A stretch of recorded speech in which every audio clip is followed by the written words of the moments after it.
What's going on, guys? Busby6 here, back to your video, and today, we are finally here.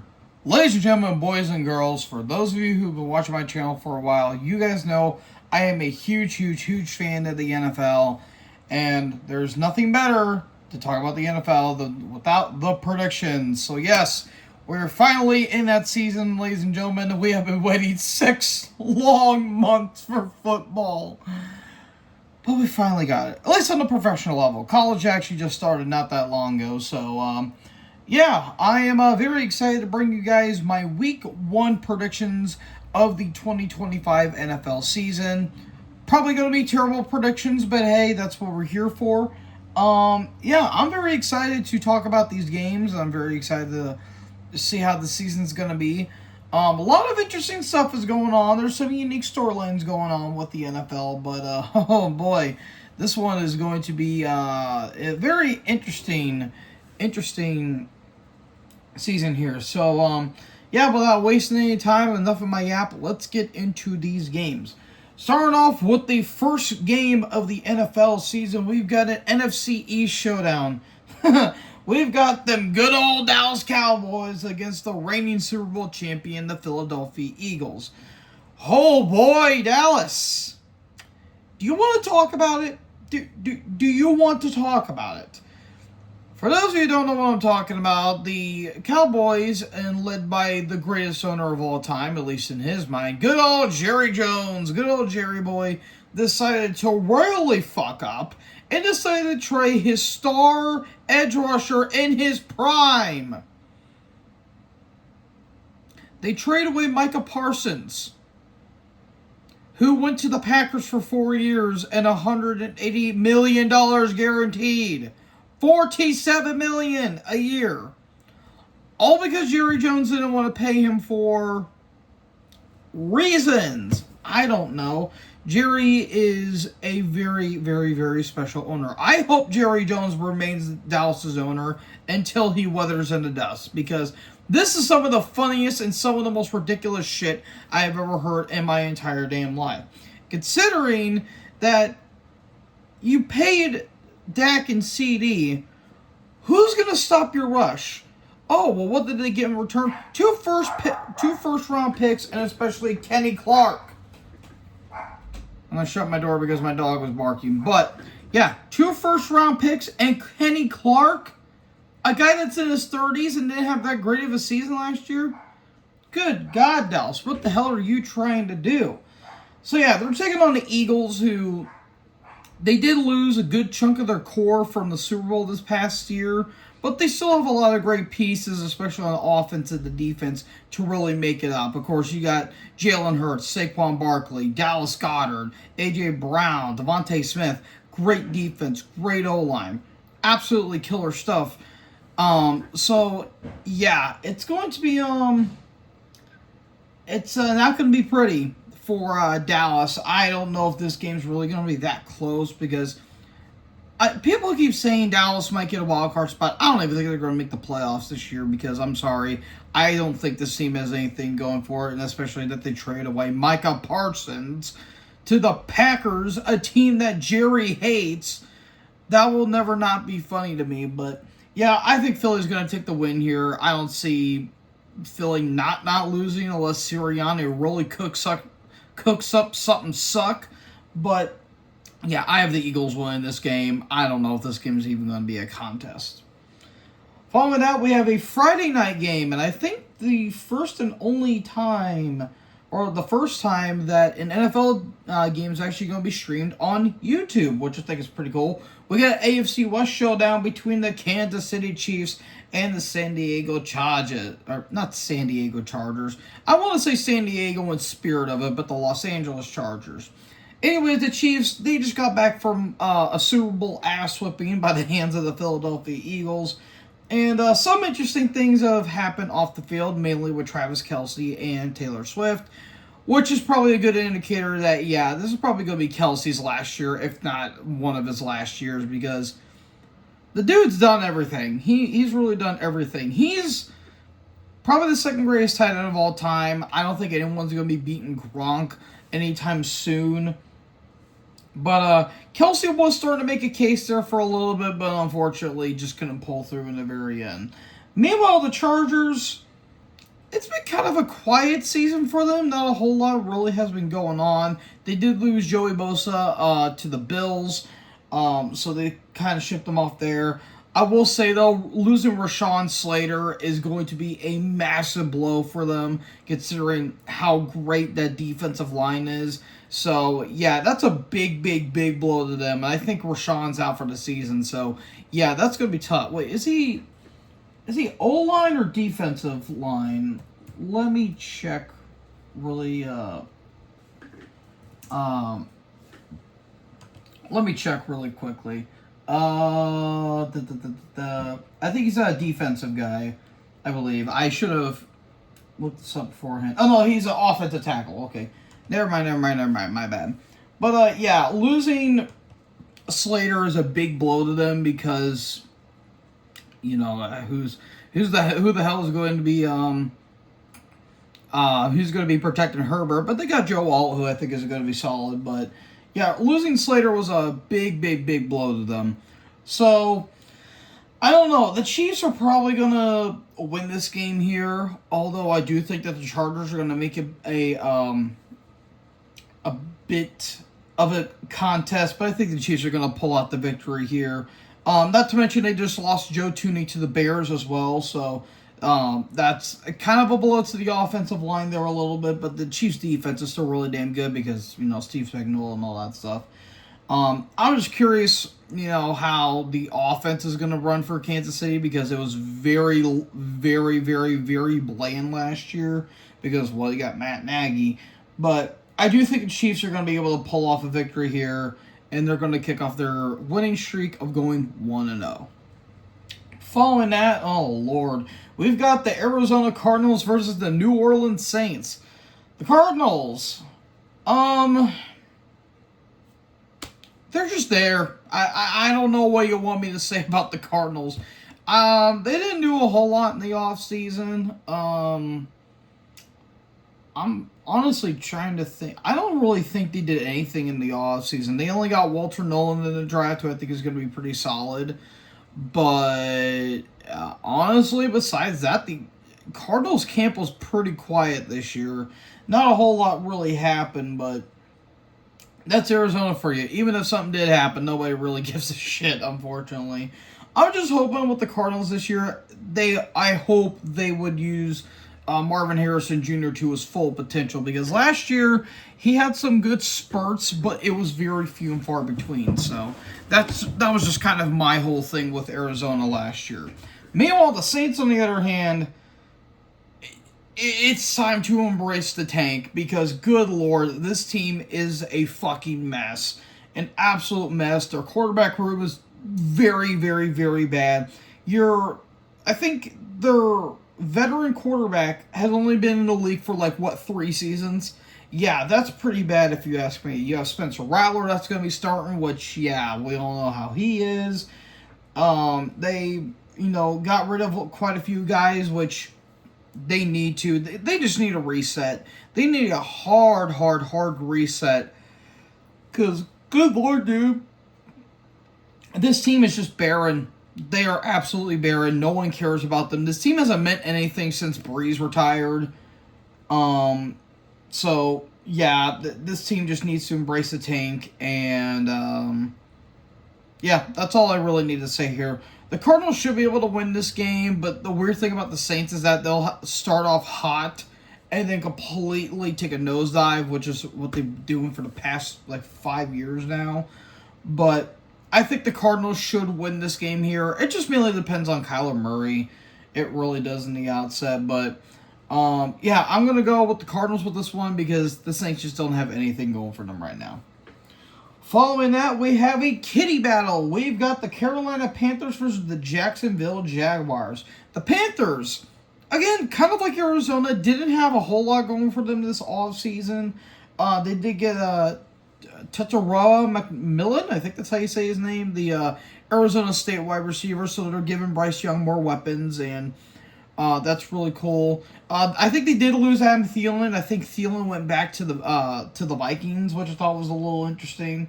So some kind of missing pieces. But apparently they got Hunter Renfro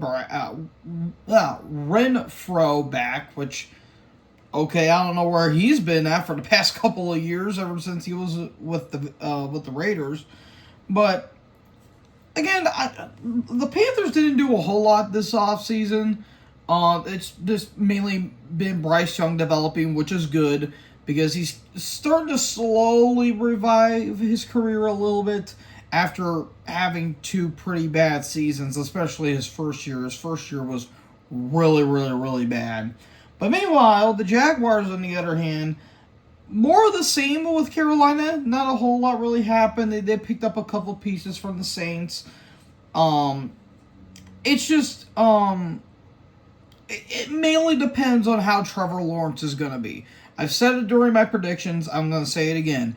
This is the make or break year for Lawrence, because if Lawrence does not become the big superstar potential that he was going to be coming out of Clemson, especially when he first got drafted, he's going to be labeled as a bust. And it sucks too, because the dude has a lot of potential, but that happens to a lot. That happens to a lot of QBs in college. They'll start off early, they'll look promising, but then once they get into the pros, it starts getting really challenging for them. Now, they did get Travis Hunter in the draft, which he looks promising. So maybe that's another weapon for Lawrence that he needs. So, yeah, I'm curious to see how everything's going to go for Jacksonville. But I do think Jacksonville is going to be able to pull the victory out here. Hopefully Lawrence has a good game. The Panthers defense is a little bit better because they're getting some guys back from injury, mainly Derek Brown. So maybe he can help with the defense a little bit. But I do think Jacksonville, especially with Liam Cohen as the head coach, he's going to be able to tap into Lawrence's potential, and they're going to get this victory here. Following that, we have an NFC South matchup. We've got the Tampa Bay Buccaneers versus the Atlanta Falcons. The Bucs, well, they're looking to continue their winning streak of continuously winning the division since 2021. And again, there was honestly, a whole lot of teams didn't really have that much of an offseason. Like, this offseason, with the lone exception of a few things, was kind of quiet this year, which I thought was a little bit interesting. But yeah, Tampa Bay getting Emeka Egbuka in the draft, I thought was really, really, really interesting. Especially with Godwin and Evans getting up there in age, and Godwin's coming off of an injury. And especially they were losing some guys to injury last year as well. Tampa Bay, losing Liam Cohen might hurt them a little bit.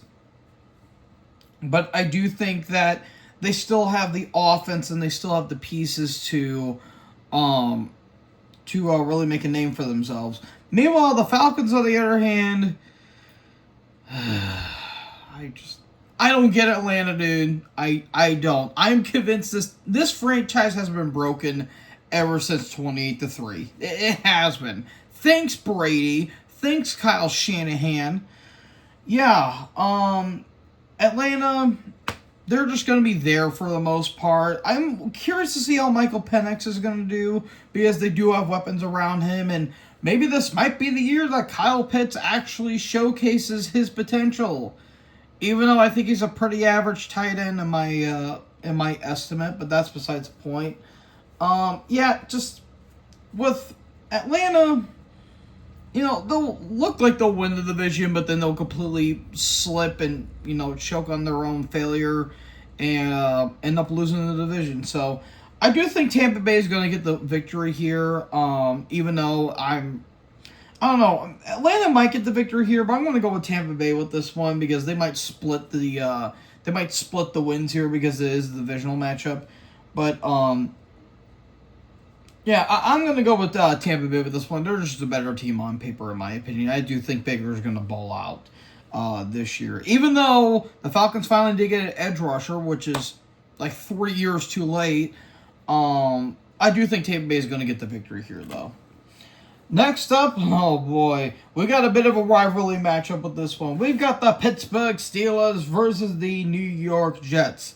This year, On Days of Our Steelers, Aaron Rodgers finally joins the team and hoping that Mike Tomlin does not have a losing season. Will the Steelers finally get a playoff win for the first time since 2016, or will they have another 8-8 record? Or could they possibly go 9-8 and go to Super Bowl? Tune in next week on Days of Our Steelers. That was a terrible, terrible rendition. Oh my god, that was so unbelievably bad. Anyways, yeah, the Steelers, well, they got Aaron Rodgers. That's cool.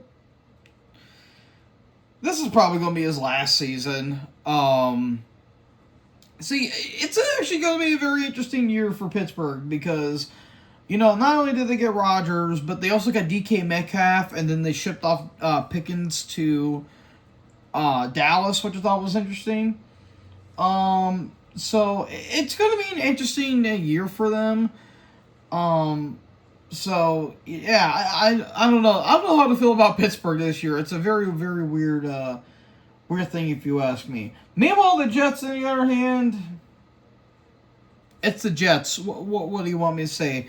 It's actually an interesting rivalry matchup because you have Justin Fields taking on the team he was with last year, and Rodgers taking on the team he was with last year as well. So, bit of an interesting kind of dynamic here. This is going to be an ugly game. The Jets don't really have anything going for them. Justin Fields might have a bit of a Tyrod Taylor kind of year for me. I don't know. I just have like that kind of vibe for them. And let's see if Rodgers can actually do something with the offense. That's all I can really say. Not to mention Najee Harris is actually not with the team anymore. He actually went to the Chargers. So there's that. But yeah, I guess the Steelers are going to win. This is going to be a weird game. It's going to be ugly as hell. But the Steelers are going to find a way to bullshit through a victory. So I guess I'll go Pittsburgh. And the Steelers get Super Bowl! 9 Super Bowl! Yeah! Okay, I'm going to stop there because my voice is going to be shot by the time I even get halfway through this video. So enough of my bullshit. Let's get into from one AFC North team to another. We have an AFC North matchup between the Cincinnati Bengals and the Cleveland Browns. Well, Cincy, you finally paid Trey Hendrickson. Granted, it's only for one more year, and he only got $30 million. But hey, you finally paid your top defensive guy. And not to mention, you finally paid Shamar Stewart because he was threatening to go back into college. Because, oh yeah, Mike Brown kind of sucks at being this whole owner thing. So that's just how I view it. But I don't know how to feel about Cincy, dude. I'm still very iffy on that defense because they're gonna score like 40 points and somehow lose by 3. That's literally all that happened to them last year. It was honestly ridiculous. I think Joe Burrow and Jamar Chase and T. Higgins, they're gonna have a big year this year. And who knows, mainly Joe Burrow might finally get an MVP that he ultimately kind of deserved, in my opinion, last year because he was statistically the best quarterback. It's just he didn't make the playoffs, which I think that argument's kind of bullshit if you ask me. But yeah, since he's going to be an interesting team this season. Meanwhile, Cleveland, it's just a fucking dumpster fire over there because Jimmy Haslam is holding this entire team hostage, and you can't convince me otherwise. You had 5 quarterbacks, I think you actually had 6 quarterbacks in your room at one point, slittered it down to 4, and you still have Deshaun Watson as your big top guy. Why? Why is Watson still there? They should have cut him years ago. But they locked him up when in reality he should be locked up in a jail somewhere. And, yeah, this team has taken 15 steps backwards when it looked like they were going 1 step forward with Baker Mayfield. And now they've got the immortal Joe Flacco starting as their QB1. And you have 2 rookie quarterbacks on your roster. Not to mention one of your running backs got arrested for domestic violence. Good job. Good job, Cleveland. Like, does Cleveland have a fetish for top stars and their big name players getting criminal charges? This ain't the Raiders, dude. No, it ain't Oakland, but still. what in the hell is going on? Yeah, I don't get Cleveland. Not to mention they lost Elijah Moore and Nick Chubb is now gone with the Texans.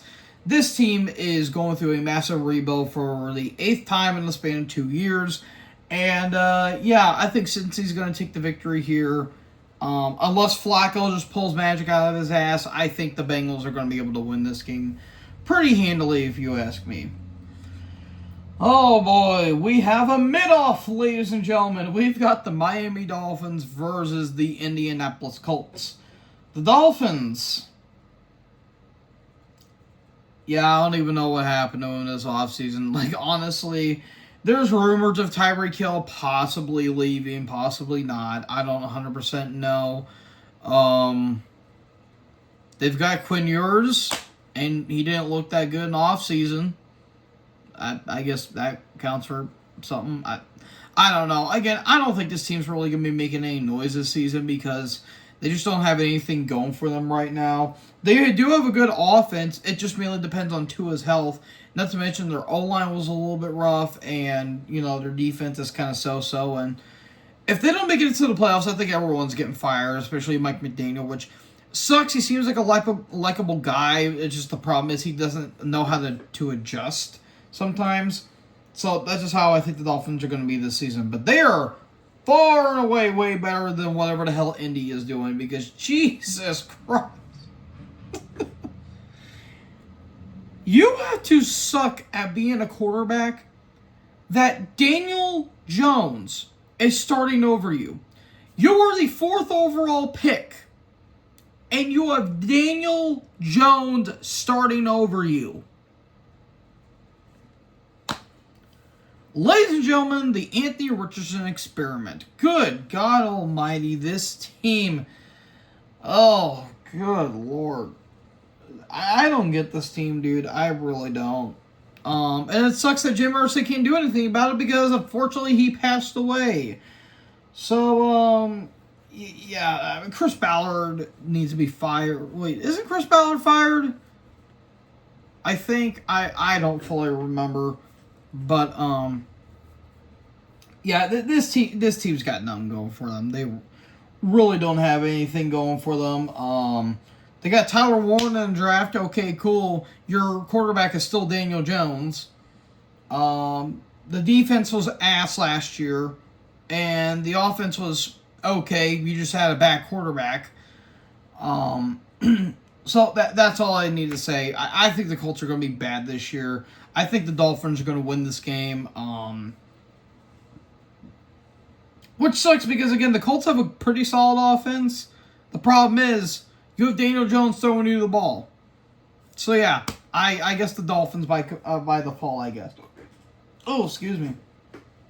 Next up, we have a bit of an old rivalry, but unfortunately it's not really relevant anymore because both teams really aren't relevant. We've got the Las Vegas Raiders versus the New England Patriots. The Raiders, well, they didn't take a quarterback in the draft, but they did get Ashton Jeanty from Boise State, which I think is really good because, yeah, Amir Abdullah wasn't really doing a whole lot, especially Zamir White, but what do I know? But finally they have a running back that might actually do something productive for once. Hooray! The problem is, who do they have as their quarterback? Well, they were kind of shopping all over for God knows who, and someone that actually is a little bit competent behind the O-line, and they got Geno Smith. And Pete Carroll's also here. Okay, then. That's a bit of an interesting thing there. Look, I don't think the Raiders are going to be doing anything significant this season, but I do think they might be a little bit fun to watch, especially with Jeanty and especially Brock Bowers, because Brock Bowers was a stud last year, despite the fact he had no one really throwing them the ball. But the fact that he was arguably the best tight end of the entire league, and yet he had guys like Aiden O'Connell and Desmond Ridder and Gardner Minshew throwing him the ball. Yeah. You're doing a big carry job there, brother. But, yeah, the Raiders, they don't really have a whole lot going for them. They still got Max Crosby, which I think is cool. But, yeah, I don't think the Raiders are going to be doing a whole lot this season. But they might be a bit entertaining to watch. Meanwhile, New England, on the other hand, well, you can't go worse than last year. Good Lord, they were so bad last year. The only thing that was keeping them somewhat interesting was Drake May, because after that, it was just a complete mess to watch the Patriots, because Gerard Mayo wasn't panning out. You had Jacoby Brissett, who was I'm just not a fan of, and just a terrible O-line, not a good defense. Everyone was getting hurt, and they just had nothing going for them. Now, they do get some interesting pieces, especially in the offseason and in the draft. They got Mike Vrabel back. I think Josh McDaniels or McDouche Canoe's back, which, okay, cool, whatever, no one cares. They got Will Campbell in the draft, which that's actually pretty interesting. And I think it's Stephon Diggs, who is kind of damaged goods, in my opinion, because he's just coming off of an ACL injury off of Houston. So, while the team doesn't have a whole lot going for them, I don't know. Why did I think they were going to win 10 games? I'm stupid, but mainly because their schedule's a little bit easier. But, yeah, I don't think the Patriots are going to do a whole lot this season. This could be a very ugly game. I'm going to go with the Raiders. I think just because the offense is a little bit better, and I think their defense is a little bit better. But it's kind of an interesting rebuilding year for New England this year. Yeah, I think the Raiders are going to win this game. I think they're going to win a little comfortably, if you ask me. Next up, we have an NFC East matchup. We've got the New York Giants versus the Washington Commanders. Oh boy, the G-Men. Well, you got Abdul Carter in the draft, which I think is cool. And then you traded up to get Jackson Dart from Ole Miss. Okay, that was certainly a choice. Look, Dart was okay in college. Like, this whole QB draft was pretty weak this year. But I do like Abdul Carter from Penn State. I do like he's got the potential. And you got famous Seamus, and you got good old Russell Wilson. The problem is that they just need someone. They need something. Yes, you got Dexter Lawrence, and you do got Kayvon Thibodeau, who are pretty good. The only question with their defensive line is what is Evan Neal's ordeal? Because yeah, like, he's not panning out at all. They keep switching from position. He's just not clicking at all. So I do think the Giants' defense is actually not that bad. I'm just mainly concerned about their QB room because it's a little haphazard. But if, like, Russ and James are just going to, just have fun out there and let Jackson ultimately sit behind the bench and kind of let him develop a little bit more, I really think it's going to be interesting. I think Dart's going to play a couple games as well to kind of get his feet wet and kind of test the waters and all that stuff. But I don't think the Giants are going to do anything of note this year. I think they're going to be a pretty bad team. Meanwhile, the Commanders, on the other hand, well, they extended Terry McLaurin, which I thought was pretty nice. But yeah, that was mainly about it. They shipped off Brian Robertson Jr., I think to the 49ers, I believe. So that was kind of a blow, but I forgot what the hell that running back's name, like Jaworski something. I can't remember what the hell that guy's name is. But even though Washington was a fun team last year to watch, and they shocked the hell out of everyone by going into the championship game, they might take a bit of a step back this year, but I still think they're going to be a playoff team, in my opinion. So that's interesting to do, and I'm curious to see how Jane Daniels is going to play this year after having a really incredible rookie season. So I do think that the Commanders are going to be able to take over the win here. Even if they lose, they're kind of winning off the field because they finally have their own stadium now. So hooray for them! So yeah, that's going to be pretty cool. And yeah, I think the Washington Commanders are going to be able to take the win here. But I wouldn't be shocked that the Giants win too, because these two teams like to exchange victories. considering they're both in the NFC East. So, yeah, it's going to be a fun matchup here, but I'm going to go with Washington. Next up, we've got, excuse me, we've got the Tennessee Titans versus the Denver Broncos. Well, Titans, I guess you got your franchise QB in Cam Ward, who, unfortunately, has not really been relevant because everyone's still talking about Shedeur Sanders. The Shedeur Sanders. Excuse me. My voice is starting to go away. But yeah, Cam Ward. I'm curious to see how he's going to turn out in Tennessee. He might do all right. I don't think he's going to do anything too noteworthy, if you ask me. But I don't think he's going to embarrass you at all. And he might, give Calvin Ridley the ball a little bit more. It's just, Tennessee, they're just going through a rebuilding phase. Let's see how this guy pans out. And if he pans out well, then we kind of got our franchise guy for the next couple of years. And if not, then might be another Vince Young situation. Meanwhile, Denver, on the other hand, they're just stacking up that offense, baby, because they got another cornerback and another safety in the draft. Although they did get R.G. Harvey, who I kind of like. He seems like a fun guy to hang out with. It's just the thing with Denver, for me personally, they just need a little more offense because their weapons last year weren't too outstanding per se. Like Marvin Mims was fun. Of course, Cortland Sutton's an absolute stud. But besides that, they didn't have a whole lot going for them on offense. But I do think that with like R.G. Harvey and all that stuff, or R.J. Harvey, I think they're gonna have a little bit of a fun offense.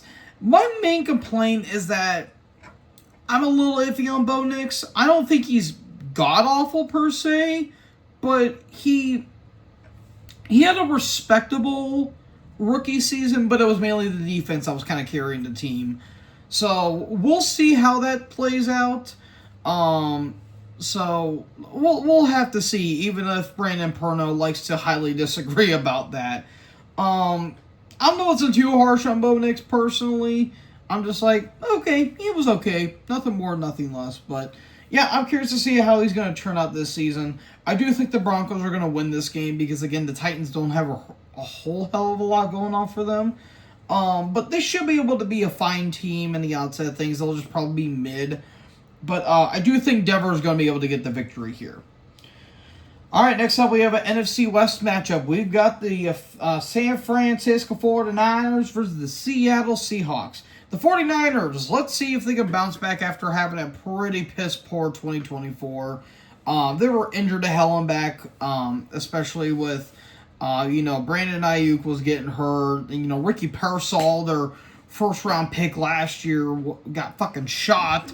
So, yeah, that was interesting. And, of course, Christian McCaffrey getting hurt. He's battling that tendonitis in his Achilles, which, yeah, that's kind of a blow to him. But I'm curious to see how the 49ers are going to be. I still think they're going to win the division because, again, NFC East is a bit tedious if you ask me. So, there's that. But I think they should still be a good team. I do hope George Kittle does get a ring because I feel like that guy kind of deserves it more than anything. But if he doesn't, then, oh well, that's kind of unfortunate. Meanwhile, Seattle, on the other hand, the Sam Darnold extension, the Sam Darnold contract is a little bit interesting. And Jalen Milroe, a bit curious to see how he's going to be, even though he didn't really pan out that much in Alabama. I'm curious to see how he's going to be.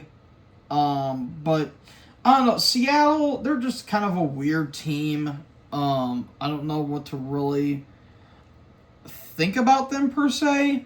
I just think they're still just gonna be kind of middle of the road like they have been for like the past couple of years. So yeah, I do think the 49ers are going to win this game, though they can exchange wins, which they tend to do. So yeah, I'm going to go with the 49ers with this one. I do think that Seattle does have a solid team, but I do think San Fran's going to be able to get the victory here. And then, it's been cinema every time these two teams have been playing in the past couple of years. We've got an NFC North matchup. We've got the Detroit Lions versus the Green Bay mother-loving Packers. That's for you, Tom Grassi. Yeah, this is an interesting matchup here, considering how both teams did in the offseason. Detroit had a couple interesting, offseason. They did let some of their offense and defense go, mainly Frank Ragnow retired. Releasing Dan Skipper was an interesting choice. I think they let Kevin Zeitler go as well. So I'm kind of curious to see what they're going to do. Maybe they're saving up cap space to probably, sign someone else. Who knows? Maybe they might get Zadarius Smith again, which he did the best with what he could, especially with how pretty poor that defense was because of injuries. They're going to get Hutchinson back. They're going to get some defensive guys back, which I think is really, really, really nice. And then getting Isaac Tesla in the draft, I think is going to be interesting. So a little more weapons for Goff, which I think is pretty cool. So, honestly, besides that, not really a whole lot happened for Detroit. I'm just curious to see how Dan Campbell is going to be, considering that Aaron Glenn's gone. He's with the Jets now, and Ben Johnson is now with the Bears. So, it's curious to see how Detroit's going to be this upcoming season.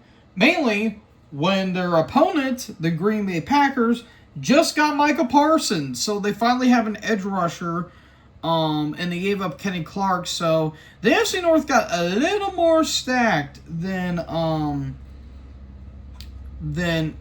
it was beforehand. So, yeah, I'm curious to see how this game's going to be.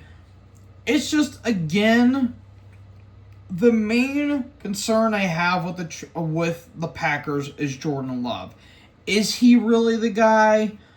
I don't know. Is he going to be like a Brett Favre or is he going to be like a Rodgers? Probably not.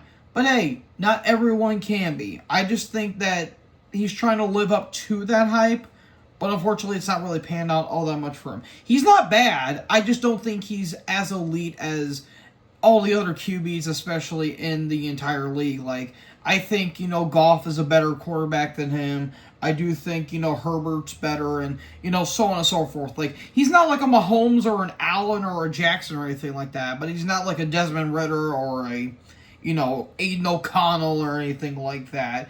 I don't think he's the drizzling shits. It's just like he's a good to great quarterback, but he's not elite. Kind of like Dak Prescott in a way. That's how I kind of view Jordan Love. Like, he'll have great games, but then he has, like, some stupid-ass interceptions. It's like, dude, what the hell are you doing? But I do think this game's going to be a little bit interesting, though. I would say Green Bay will get the victory here, but I'm going to go with Detroit. I don't know. I'm curious to see how Dan Campbell is going to do without Johnson and Glenn there. So I'm curious to see how that's going to be.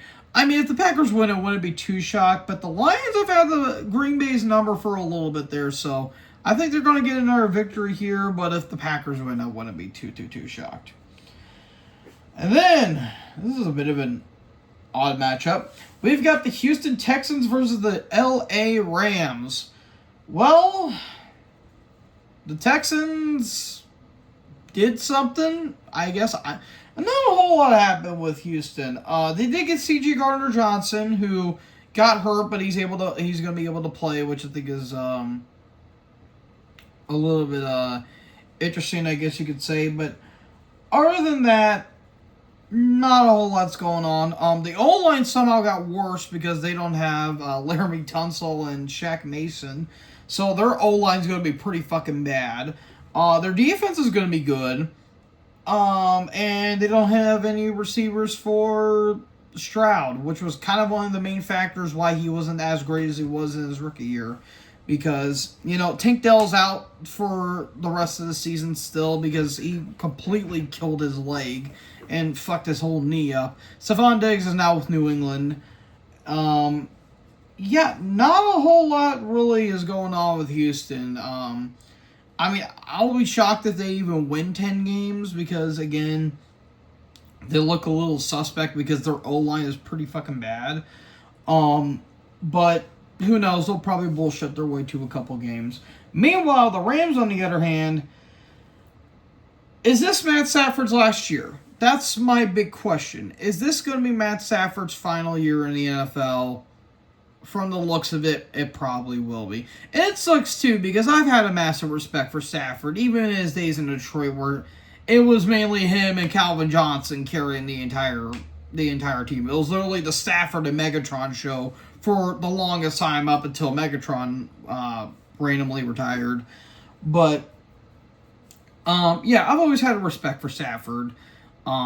Especially with him coming in the clutch, and they nearly beat the Eagles in the divisional round, which I thought was pretty interesting. But he's dealing with a bit of a back injury, so maybe Stetson Bennett might be able to get some reps in. We can only speculate, but I think Puka Nacua is going through some injuries as well. So I don't know. The Rams are a bit of a weird team. So yeah, I'm kind of curious to see how the Rams are going to be this year. This is going to be kind of an odd game because both these teams don't look that great on paper, but I think it might be a bit of a fun little game we have here.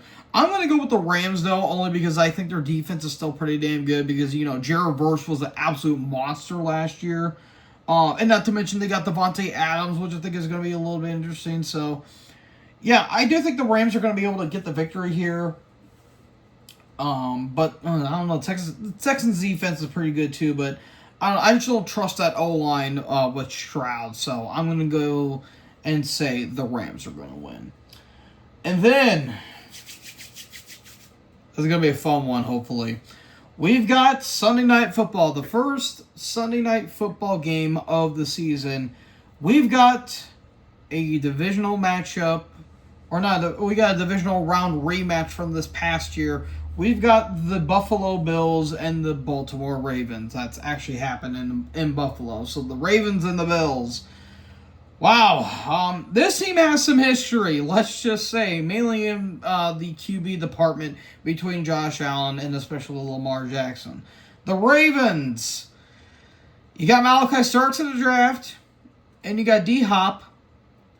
They better win the fucking Super Bowl this year. If they do not win the Lombardi this year, fire Harbaugh. Fire John Harbaugh. I'm sorry, but I feel like this guy's kind of holding you guys back, if you ask me, because every time the Ravens look like they're going to do something, they completely shit themselves. And while, yes, Lamar didn't play that great in the divisional matchup, they were the better team if you look at it, but they still fucked it up. It was absolutely ridiculous. This team needs to do something. The regular season don't mean shit unless it's in January. And that's the same thing with the Bills as well. The Bills, oh my God. It's just constant heartbreak with this team, man. I love the Bills. Allen is fun to root for, and they got some kind of interesting pieces. They got Elijah Moore now, which is a bit interesting. It's just mainly their defense, mainly their secondary needs a lot of help. So there's that. I don't even know who the hell they even got in the draft. Oh, they got Maxwell Harrison, but he was kind of battling injuries. So you have that going for them, and he had some allegations out against him that ultimately were bullshit. Because people like a sweet payday, especially when they get their contract, but that's besides the point. Yeah, I do think this is going to be an interesting matchup. Now, the last time these two actually faced on Sunday Night Football, it didn't really go well for Buffalo, but they ultimately got the last laugh in the end. So, yeah, I think this is going to be a bit of an interesting matchup. It mainly depends on how Lamar's going to play, mainly in the snow, or in Buffalo, because he hasn't had the greatest track record in Buffalo as far as I'm concerned. So I'm going to give it to the Bills. Even though the Ravens are a better team on paper, again, Lamar doesn't really play that well in Buffalo. I don't know. It's just like something's off about him when he goes into Highmark Stadium. So I think the Bills are going to get the victory here. It should be a fun matchup, but I think Buffalo's going to be able to get the victory here. And then finally, for Monday Night Football, we've got an NFC North matchup between the Minnesota Vikings and the Chicago Bears. The Vikings, well, J.J. McCarthy's going to be starting. That's fun, I guess. I don't know. Like, the Vikings have almost everything they have. They have an offense, they got a defense, they got a really damn good secondary, great head coach. It all comes down to McCarthy. That's literally all it comes down to in the outset of things. Oh, excuse me. It really comes down to how J.J. McCarthy is going to play because, weirdly enough, a team that went 14-3 somehow didn't win their division because Detroit went 15-2, which is kind of crazy if you ask me. But yeah, I'm kind of curious to see how Minnesota is going to be this year with J.J. McCarthy. Meanwhile, the Bears, on the other hand, well, you got Ben Johnson. That's cool. Look, if it's anything better than what Matt Eberflus was doing last year, that's an instant improvement. But I don't know. I don't think the Bears are really going to be making a whole lot of noise this year. I mean, yeah, Caleb Williams is looking okay for himself. It's just the main problem with Williams. He holds onto the ball way too long. Like he needs to let that shit breathe. Because if not, you're gonna be breaking the record for the most sacks in the NFL. So, yeah. There's also that, but yeah, I'm curious to see how this is gonna be. This might be a bit of a defensive matchup, which is gonna be somewhat interesting. I do think, though, the Vikings are the better team on paper. So I do think Minnesota is going to get the victory here. But then again, it all comes down to how McCarthy is going to do. I think he might be okay in his first game. I don't really expect a whole lot from him. Just give the ball to Justin Jefferson and Jordan Addison, and you'll be on your merry way. So I'm going to go with Minnesota for this one. And that, folks, concludes the first week of the NFL and the predictions I have for the 2025 season. So, who do you think's going to win these games? Let me know in the comment section below. Make sure you guys leave a like, leave a comment, tap that bigger subscribe button, and tap the bell so when I upload, you guys will be notified. Thank you guys so much for watching this video. Most importantly, join the herd. Talk to you guys next video. Peace out.